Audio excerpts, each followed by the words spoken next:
Dr. E.M. Robinson and Associates presents Don't Lead Like That, Lead Like This, recorded and produced by Syndicate Life Media. In this lecture, Dr. Robinson demystifies leadership so that excellence and prosperity will be within you and your organization's easy reach. He discusses positive thinking, purpose-driven actions, and developing a problem-solving mindset. So let's tune into Don't Lead Like That, Lead Like This by Dr. E.M. Robinson. Are you a failure? Are you struggling to get your business off the ground? Do your employees listen with their heads down, watch the clock, and leave immediately at the end of their shift? If so, this doesn't have to be the case any longer. You just need the 3 Ps. The 3 Ps are for leaders of every stripe, and they'll work for anyone at any point in their career or business. This is Dr. E.M. Robinson, and you're tuned in to the first audio in our lecture series, Don't Lead Like That, Lead Like This. These lectures are designed to help leaders in every type of organization on the heels of today's opportunities and challenges. This means that chief executive officers down to novice entrepreneurs can use the tools that we'll discuss here to guide them in developing the personal characteristics to bring extraordinary success and outstanding results to their organizations. Having succeeded as an entrepreneur in multiple businesses for more than a decade and having been a teacher in school and district leader for more than 16 years, I feel compelled to share the 3 Ps of leadership with you.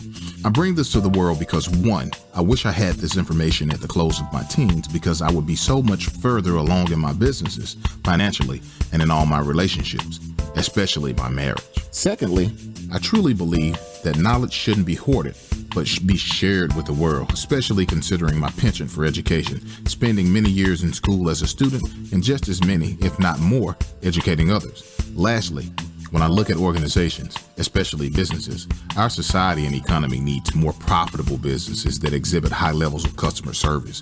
We need more professionals who possess the personality traits that allow them to lead and influence others to perform at a high level, not only by their positions, but by their actions.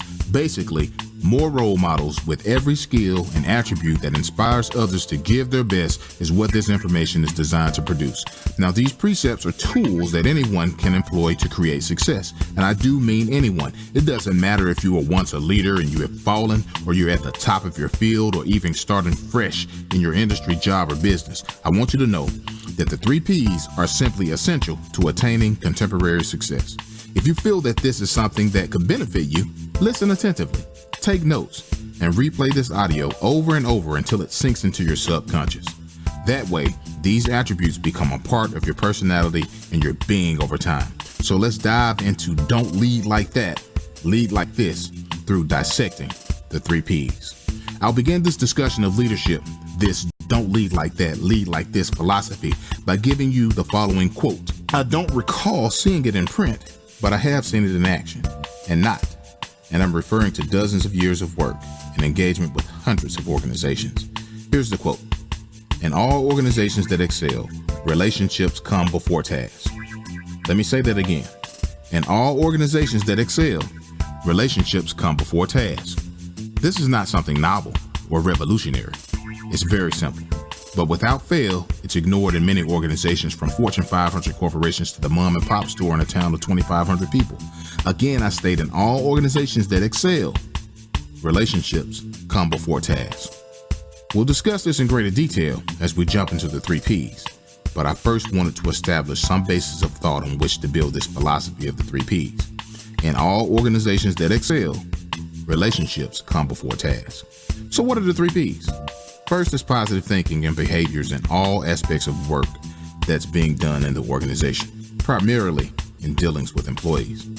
I'll address this more in depth momentarily, but second is purpose-driven behaviors. These serve as a beacon for the actions of employees. This topic is sure to resonate with any individual who is on the move or organization that has strategic planning as a core piece of the organization's work. Third is problem solving. These 3 Ps are what 21st century leadership has boiled down to. And when they are embedded in the leader's personality and in all their interactions with others in the organization, they influence the organization to move quickly toward the common goal. And when these characteristics are comprised in the culture of an organization, they spawn not only improvement in all facets, but continuous improvement, We all want sustainable, lasting, ongoing progress. We all want better attitudes, higher revenues based on solid plans and optimal responses to our personal and organizational issues.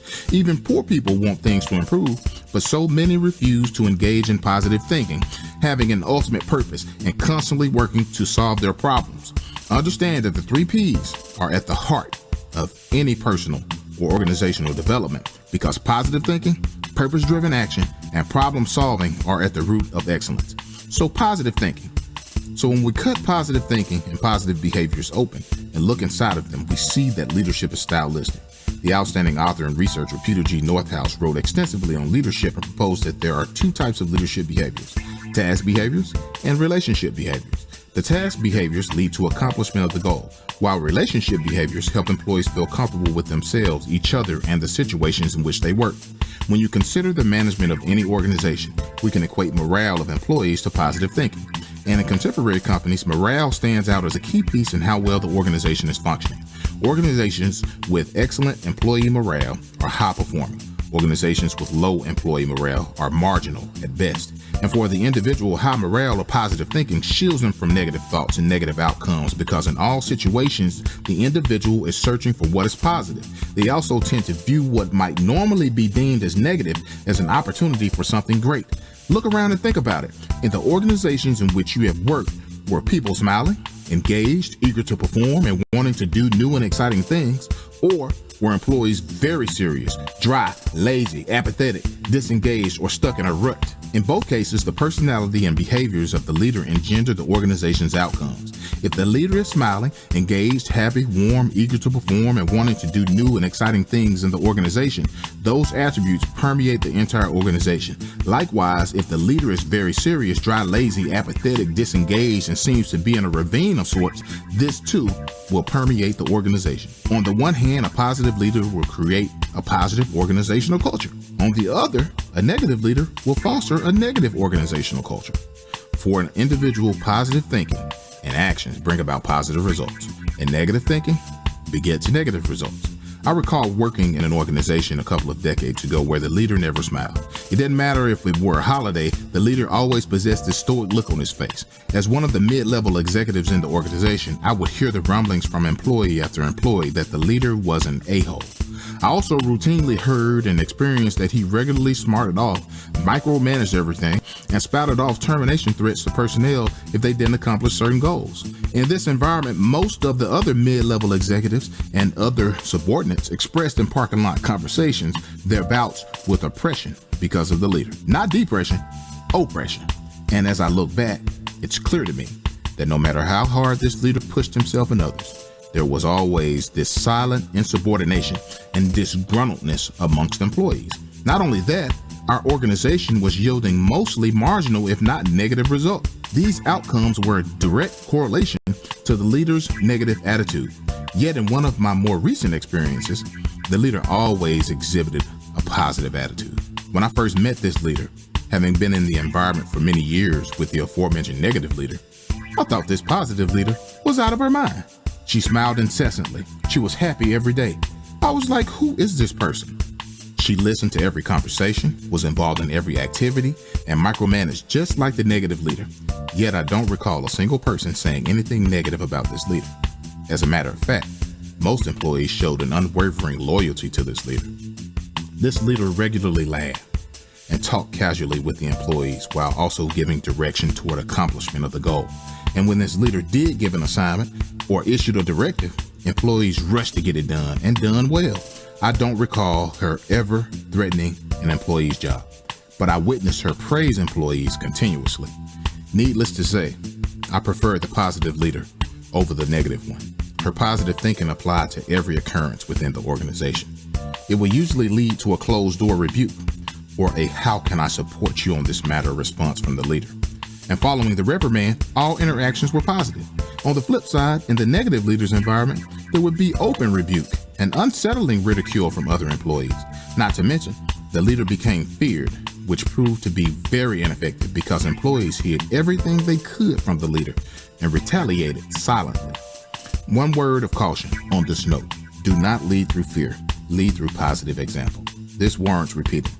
Do not lead through fear, lead through positive example.